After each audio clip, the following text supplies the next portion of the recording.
Welcome gamers, this is Paw, and this is my walkthrough for Mount Ordeals Extreme added in patch 6.3, God's Revel, Lands Tremble.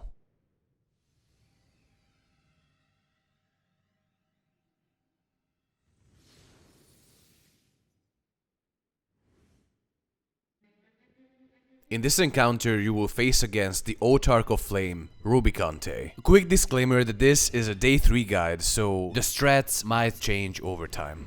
You stayed the course, as I knew you would. As too will I. Come! This encounter consists of 2 phases and the special mechanic. After that, the boss pretty much just keeps switching back and forth between his 2 forms, alternating the mechanics. I do recommend figuring out spread spots, as in clock spots and light parties. The boss will occasionally cast Inferno, which does AoE damage while the boss is having the cloak on. On Cloaked you will have to spread because it will do personal AoEs.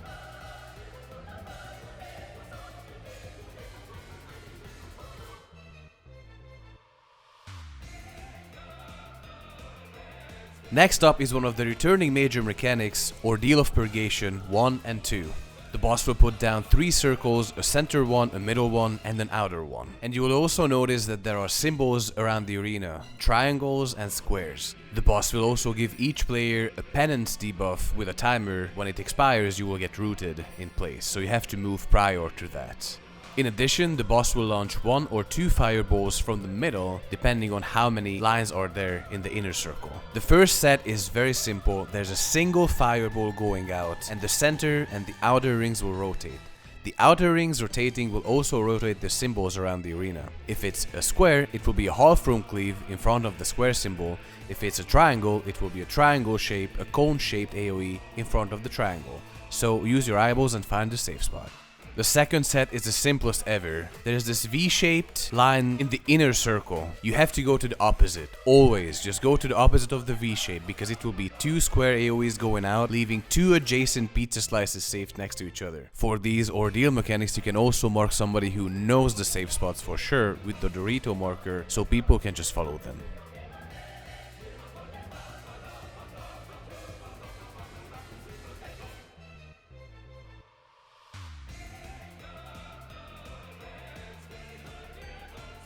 Next up is a tank buster on the main tank. There's no required to swap, just mitigate it.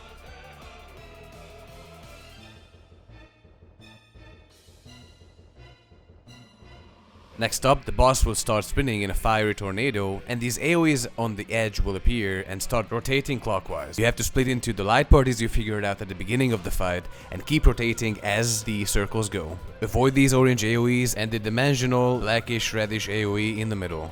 There are 3 mechanics that can happen here. Enumerations that require 2 people to stand in it, so melees with tanks, range with healer. There will be 2 enumerations on each side. It can be stacks, so just stack with your light party on your side. And of course, who would have thought, it can be spreads. And the spread should look something like this. After the first mechanic, there will be a guillotine-ish AoE under the boss, so you have to dodge across it. Don't hesitate, just go across it. Otherwise it will probably not kill you, but do a lot of damage to you. And after this, the second mechanic will happen, which can be any other of the 2 that didn't happen the first time. After all this, you will have to get quickly to your clock position, because there will be a protein cleave on each player.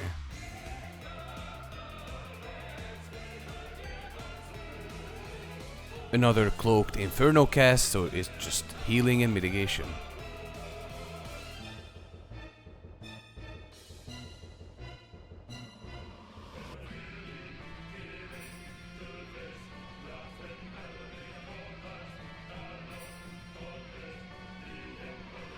Now we get back into the Ordeal of Purgation mechanic, 3 and 4.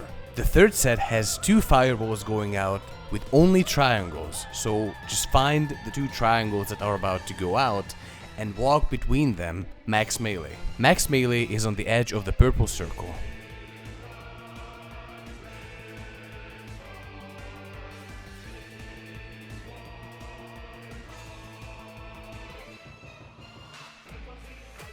The fourth set is probably the hardest one. There will be 2 fireballs with 2 squares and only 1 pizza slice will be safe. One fireball will be going in a straight line while the other will be doing the zigzag line. The easy way to look at this is to find the zigzag line first that the fireball will go on and go opposite of it.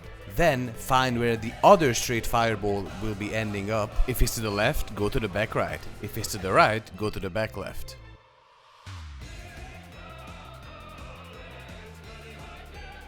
Then the adds phase will begin. There will be a bunch of small adds and the big add in the middle. The big add is casting an AoE which is stacking a burn debuff on everybody, so you want to kill that first, and then focus on the small adds. The 2 southern small adds will tether a DPS or a healer with this purple tether, and if you get this tether you want to point the adds outwards because they will do a conal AoE in front of them.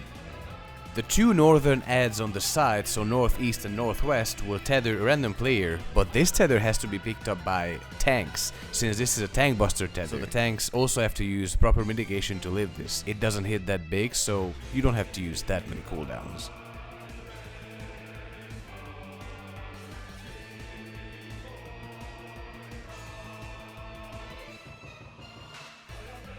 And also a tip here, you can also cleave these adds, so feel free to AoE.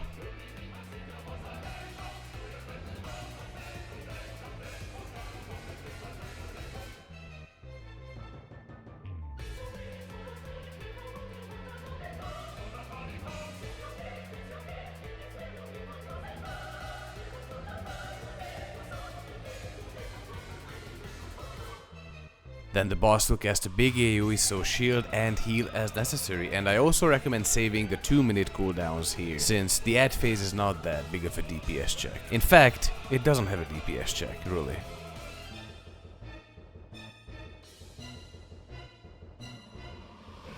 Then the boss will lose his cloak and the fun will begin.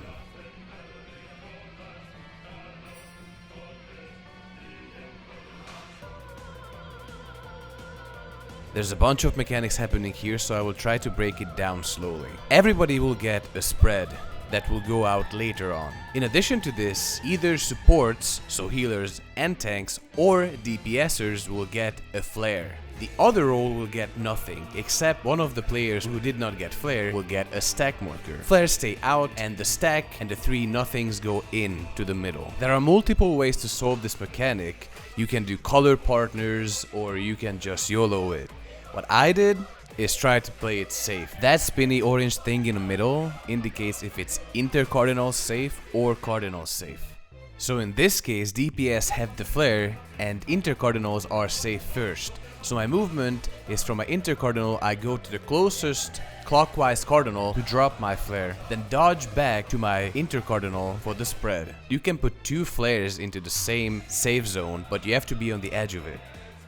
In this other pattern, I still have flare and cardinals are safe, so I go clockwise to dodge the first cleave, then go back counterclockwise to my spot to drop my flare, and then go in to my position to dodge the final cleave of the boss, and to spread. In this variation, I only have spread, and intercardinals are safe, so my movement is simple. I stay on my intercardinal and then dodge in as soon as I can to stack in the middle, and then I go back to my clock spot to spread.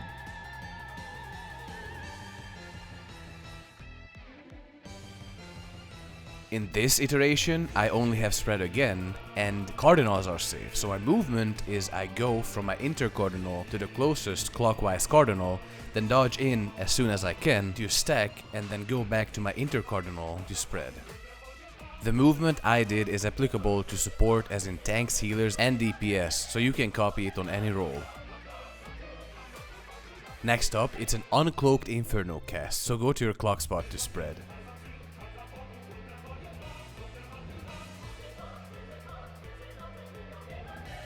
After this, the boss can cast 2 things. One of them is Colding Ring. This is a donut AoE around the boss, so be inside his hitbox while staying on your white line. I marked them just in case. After this, targeted line AoEs will hit each player and leave a clone of the boss outside the arena, which will be important for the next upcoming mechanic. The other possible mechanic here is Colding Signal, which is an out mechanic. It's a chariot, so be out of the boss's hitbox. And stick to your lines. Then the boss will face towards the cardinal and do a half room cleave towards that direction, so get behind him. In addition, you will have to watch his cape. If it has multiple little flowers like this, you will have to spread behind him. Also remember the clones outside the arena, they will come back and there will be line AoEs going on those white lines you stood before. You kinda wanna spread like this. If the boss has a giant flower on his cape, then it means you have to stack behind him. Kind of like this. This stack goes on one of the healers, but it's unmarked, so you do not know who has it. Next up is 2 tank busters on the first and second enmity people. These have a big ass cleave, so make sure that the tanks are spread northwest and northeast and the party is just standing south.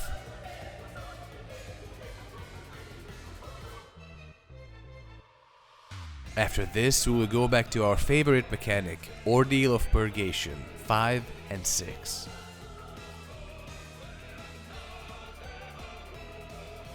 The 5th one is not too bad. There will be a single fireball going out, with the inner and the middle rings rotating, so just use your eyeballs to find a safe spot. Or mark somebody with the Dorito marker. The 6th one is quite interesting. There will be 2 fireballs going out. One will be square and the other will be triangle. Find the square and go opposite of it and look if the other fireball is to the left or to the right of that. If it's to the right, then run to the wall to the right. If it's to the left, then run to the wall to the left. Another Cloaked Inferno cast, which is just a simple AoE. And after that we get to the finale mechanic, Limit Cut, with tethers. All players will get a number from 1 to 8. There are multiple ways to resolve this mechanic, but PF tends to like this one, what I'm about to show you. It's called the Northwest-Northeast Limit Cut. Odd numbers go to the left, while the even numbers go to the right. 1 and 2 will start northwest and northeast, then they get hit, then they swap with 3 and 4. Then they get hit, then they swap with 5 and 6. Then they get hit, and then they swap with 7 and 8. In the meanwhile, the numbers that are not getting hit are stacking south. But in addition to that, there will be 2 tethers spawning on the 2 last numbers, so 7 and 8. The tether will give the tether player a stacking debuff, and if it reaches 5 stacks, it will explode and wipe the whole party, and you cannot tank LB or invuln it either. So because of that, the players who got hit by the limit cut, they swap the tethers off from the people who have it currently. So 1 and 2 swap it off from 7 and 8, 3 and 4 swap it off from 1 and 2, and 5 and 6 swap it off from 3 and 4. And once 7 and 8 get hit by the limit cut, the mechanic will be over.